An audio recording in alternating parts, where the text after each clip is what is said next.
Okay, welcome mga ka-trigger. Ito po muli ang inyong Pinoy Firearms Instructor na Gunsmith din naman. Bago ako bumati at magpasalamat ay gusto ko lamang nang basahin ang ating content mula sa katanungan ni Perolin. Muntik na maging Pilorin Perolin Sumanday. Ang sabi niya ay, Sir, urig ba ang Caspian 45 pistol, sir?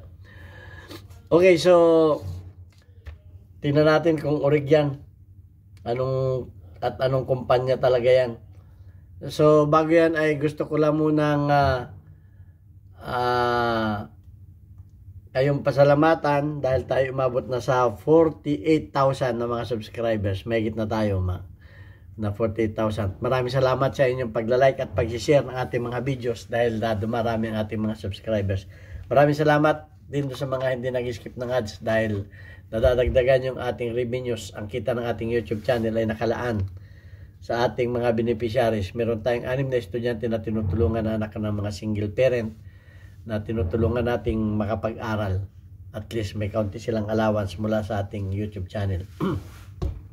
At maraming salamat din sa mga nagpadala dito sa ating GCash number. Itong GCash number po na ito ay huwag ninyong tawagan para bumili ng baril. Wala po kami pinagbibiling baril. At meron ding nagme-message sa akin dito, tumatawag na bibili ng baril. Hindi po ako nagbibenta ng baril. Magtanong lang kayo kung may problema yung mga baril ninyo at atin sasagutin. Yun po. At mag-message po kayo dyan sa ating GCash number na yan kung kayo ay maipaabot na tulong sa ating mga beneficiaries para kayo ay ma-recognize kagaya ni Sir Noli Peace America ng Virginia, USA. Maraming salamat, Sir Noli, sa inyong patuloy na pagtulong sa ating mga beneficiaries. Pagpalain kayo ng ating Panginoon. So, tingnan na natin ang Caspian. Actually, ang Caspian Arms Limited ay isang kumpanya na ang purpose ay hindi gumawa ng mag-produce ng mga 45 na 1911. Ang purpose talaga nito ay gumawa ng mga parts na mga, sabihin natin na mga genuine parts, magagandang parts. So, alam naman natin ang history ng Colt 1911.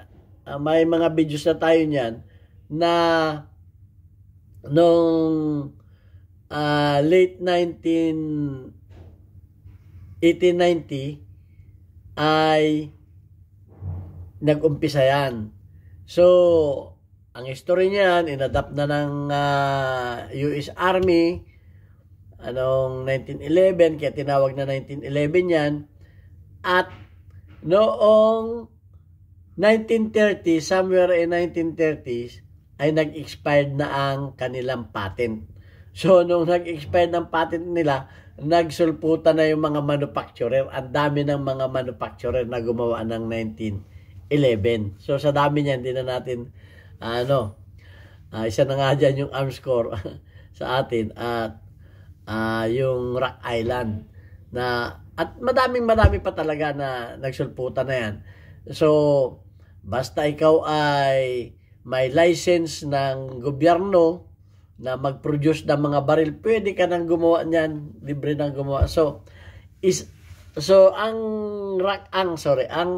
Caspian ay hindi ang intention ay gumawa ng mga buo-buong baril, kundi gumawa ng mga parts talaga ang ano niyan. Ang purpose nila ay gumawa ng mga genuine parts, yung mga sabihin natin na mga top quality na mga parts katulad ng mga slide at saka mga frame.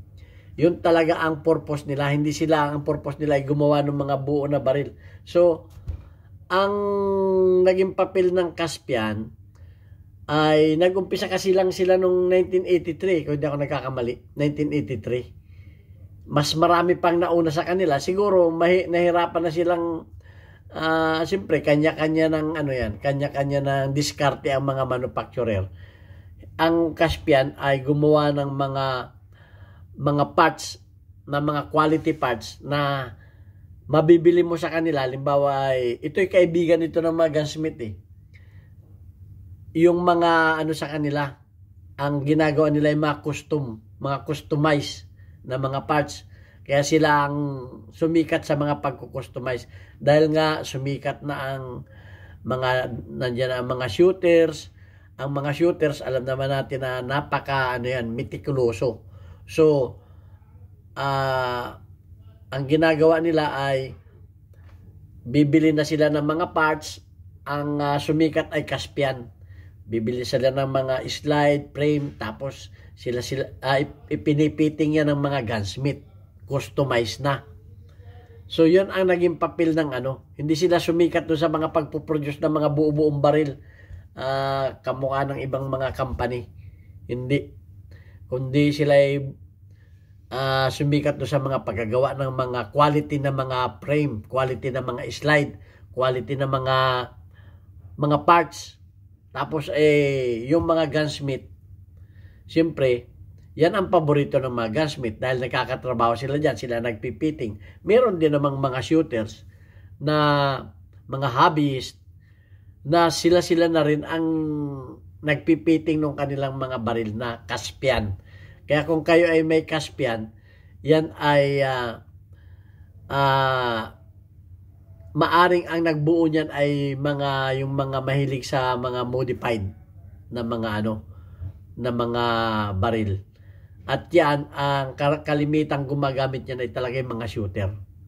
Kaya nung 1996, sumikat din sa mga gun club yung mga Caspian. Pag Caspian ang baril mo, sikat ka dahil customized yan Yan ang naging papel ng Caspian sa larangan ng 1911. At yung 1911 platform ang kanilang sinunod na platform. At in-specialize lang nila ay 45 ang specialize nila. Kaya makakabili kayo ng mga non-drop-in barrel. Alam niyo yung mga non-drop-in barrel. May mga drop-in barrel. Ibig sabihin, yung barrel basta mo lang ikakabit. Hindi, ipipiting mo pa. Yung kanilang mga... Kasi sa Amerika, yan ang uso sa Amerika. Hindi ka mukha dito sa atin. Mahirapan kang bumili ng ganyan At kung bibili ka ng ganyan, mahirapan kang kumuha ng license Yung mga ikaw na magbubuo-buo ng ganyan. Ang dami pang rekrutiko sa atin. Bibili ka lang ng isang parts. Kailangan mo pa ng papilis. Sa atin, mahirap. Sa Amerika, madali lang yan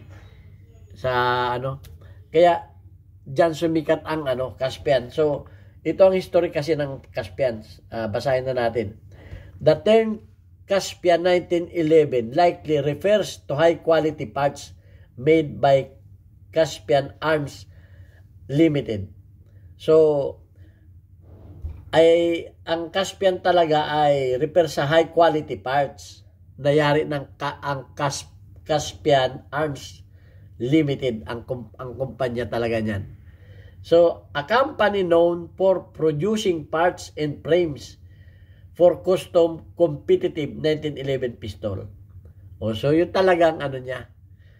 Known for producing parts and frames for custom and competitive 1911 pistol. Not a specific model. Hindi talaga specific model ang Caspian. Hindi man yan specific model, ang sabi dito. Not a specific manufactured by Caspian. So, ang tatak lang ng kanilang slide ay Caspian. Yun lang. The original M1911 pistol was designed. Kinopya lang yan doon sa design ni John Moses Browning. Adapted lang yan. Inadapt na ng US. Ganyan. So, yan na yung mga history niyan. So, yun nga, yung sinabi ko kanina na nung na-expand na nung 1983 yung niya, naglabasan na yung mga manufacturer ng mga 1911. Pero ang Caspian, iniba nila yung kanilang style, quality, frames and slide at mga parts ang kanyang ginagawa. Para bang nalaala ko nung panahon 1970s at 80s, dahil kami ay may shop, sumikat ang mga owner. So yung mga nagpapa-assemble, pupunta kami sa Pupunta kami dyan sa Blooming Treat. Bibili ng mga parts yan. Bibili ng mga parts. Body, molye, under chassis, makina, surplus. Tapos bubuuhin namin doon sa shop namin kung ano ang gusto ng may-ari. Kung stainless, kung modified, yung may mga type Wrangler, yung mga ganun ba? Parang ganun ang style ng Caspian. O, nagpo-produce ng mga body, ganun. Kung pa nga sa mga shop noon. Ganyan ang nalaala ko lang na parang ganyan yung ginagawa namin sa mga owner type jeep naman. Nung sumikat yung mga owner type jeep. Noong 70s, 80s, hanggang 90s, sumikat pa rin yan. Dahil nga mahirap mag-import ng mga kotse noon. At sa probinsya, sikat na sikat ang mga owner type jeep. Parang ganyan ang Caspian. So, yun, ang Caspian Connection ay Caspian Arms Limited. Ito ay na-form noong 1983. Provide high quality aftermarket parts. So kung kayo ay bibili ng mga parts, isa sa pinakang maganda ay yung Caspian. Yan. Isa yan sa mga ganda. Aftermarket parts for the 1911 platform. Standard ang kanilang mga Pero yan, kaya sila gumagawa ng ganyan para masunod nung shooter yung gusto niya. Kasi pag bumili ka ng minsan kasi kamukha ko noon, bumili ako ng Federal. Di ko gusto. So, i-customize ko pa. Kinustomize ko pa yun.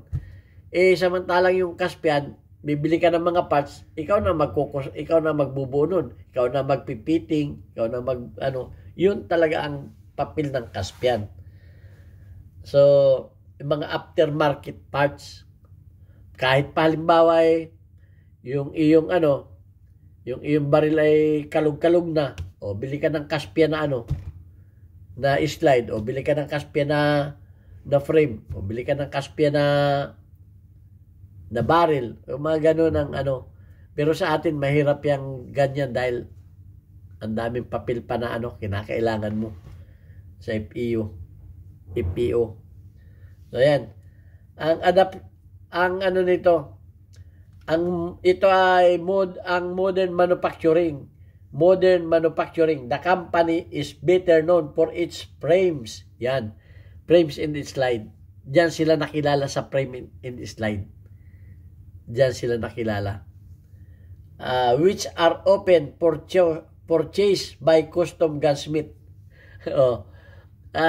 Yung mga custom gunsmith, bibili ng mga frames at saka slide, tapos ipipiting niya, tapos siya na magbibenta niyan. Caspian. Sabi, Caspian ito.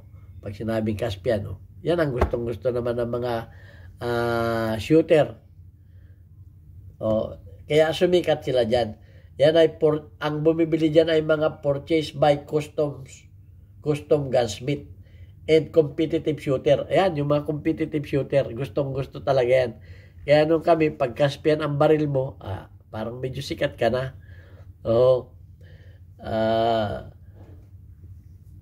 Yan ay competitive shooters ang mga karamihan meron yan. Kaya kung kayo ay meron yan, yan ay galing sa mga competitive shooters. Okay? To build their own high-performance 1911. Yan. Sila na nagbibuild ng para maging high-performance. Masusunod mo kasi ang gusto mo sa fitting, sa trigger, sa lahat. At sa custom nga So, yan talaga ang Caspian. Ang Caspian rule ay ang Caspian rule talaga ay parts and frames. Instead of manufacturing complete pistol, sa halip na sila ay mag-manufacture ng complete pistol under the Caspian name, instead na sila ay mag-manufacture ng complete pistol under Caspian name, the company primarily produces the high-quality frames. Yun, nagpo-produce lang sila ng mga high quality frames. Magagandang frames nito. Frames and slide and other components that are then used by the gunsmith to build customized 1911. Ayan. Hindi ko lang alam kung magkano ang aabuti nun. Siyempre, magkano ang budget mo? Siyempre yan. O, kung compute ng gunsmith, magkano ang frame, Caspian, magkano ang slide, o, magkano yung mga parts, ito. O, ito ang aabuti ng iyong Caspian. Yan, customize. Parang ganun sa gunsmith na ang mga magano dyan. Ang magpipiting at magbubuo. Meron din namang mga hobbyist. O yung mga hobbyist kasi sa mga puti, marami diyang hobbyist. Napapanood ko rin yan sa sa YouTube. Nanonood rin ako niyan. So, hindi naman masama na manood rin kayo ng ibang YouTube. Lalo yung mga kaso lang, pagka hindi ko gusto yung YouTube niya, hindi ko naman binabas, ini-skip ko na. Pipili lang ako ng mga magagandang YouTube. Maraming magagaling na YouTuber, sa totoo lang. At marami ring magagaling na mga baser. Okay, pag Pilipino na ang gumawa ng YouTube tungkol sa baril, ay maliit na ang tingin nila sa mga Pilipino. Maraming ganun. Hindi nila binibiliban ang mga Pilipino na mga gunsmith. Pero sa totoo lang, Pilipino ang maraming magagaling na gunsmith. Mas magagaling pa sa akin. Yung mga gumagawa na lang ng paltik, sinasaluduan ko yan . Pagka magaling, saluduan natin. Ayan talagang ng customization. Yan ang role. Tandaan niyo, ang role ng Caspian ay hindi gumawa ng isang buong baril, kundi gumawa ng mga quality na mga pang-customize na mga aftermarket na mga parts. Kamukha ng slide. Yan talaga ang kanilang kumbaga yan ang kanilang specialty. Yung slide at saka frames sa mga parts. So ayan, at wala na akong masasabi tungkol sa Caspian. Tandaan natin, ang role talaga ng Caspian ay hindi para bumuo ng isang buong baril. Hindi talaga sila yan. Kundi, bumuo ng mga parts na para buuhin ng mga gunsmith. Kasi meron talagang mga mapipili na mga kahit sa atin naman, yung mga kilalang gunsmith, pwede ka magpabuo doon ng Infinity. Gusto mo magpabuo ka doon ng umorder ka doon ng STI. Ayun, gagawin ka nila ng bubu. Mga original din na parts, sila na magbubuo. Kasi sila yung mga, hindi ko nababanggitin yung mga masikat na sa atin, gunsmith. Yan ang ginagawa nila. Order ka ng isang buong STI, kung ano man gusto mo, i-assemble ka nila. Kung ayaw mo nung galing sa kasi pag sila, na yan customized na pag ang nagbuo niya na yung mga gunsmith na, customized na yan. Kung ano gusto mong palabasin na whatever. So ayan ang isang role ng Caspian. Instead of manufacturing complete pistol under the Caspian name, the company primarily produce the high quality frames. Baka naman tayo mabas na naman dito. Binabasa ko lang yan dyan . Sa halip na sila ay bumuo na talagang buong baril, ay ang Caspian, ang company ay primarily produces the high quality frame, slides, and other components that are then used by other gunsmith to build customized 1911 pistol. So yan. Gusto mo magpabuo ka ng Caspian. Kasi mahirap naman na hindi tayo license kasi na gunsmith. Ayan ang hirap sa Pilipinas. Hindi ka license na gunsmith, hindi ka makakabili ng mga buo ganyan. Kundi dadaan niya sa mga license na gunsmith. Ako, hindi naman ako license sa Pilipinas. Ang dami nagtatanong, gusto magpagawa ng baril. Kahit pa ako nasa Pilipinas, hindi ako pwede magawa ng baril ninyo. Lalo kung yan ay babayaran. Kasi, i-report lang ninyo ako na ako'y gumagawa ng baril. Hindi naman ako license gunsmith sa Pilipinas. So, hindi pa pwede. Dito lang ako sa Kuwait license. Kaya marami nagtatanong sa akin, hindi ba pwede? Pwede lang kung kayong turuan ng mga basic, pero hindi tayo pwedeng tumanggap ng mga pinapagawang baril dahil hindi nga tayo license nga sa Pilipinas. Yan ang hirap sa atin sa Pilipinas. Okay, so ayan, at babasahin ko na lang yung ating mga community spotlight. At may nagpapa-shoutout nga pala dito, shoutout kay Bardio Piano. Okay, shoutout daw eh. I-shoutout natin. Okay, shoutout kay Alfredo Isidro or si Final Las Piñas.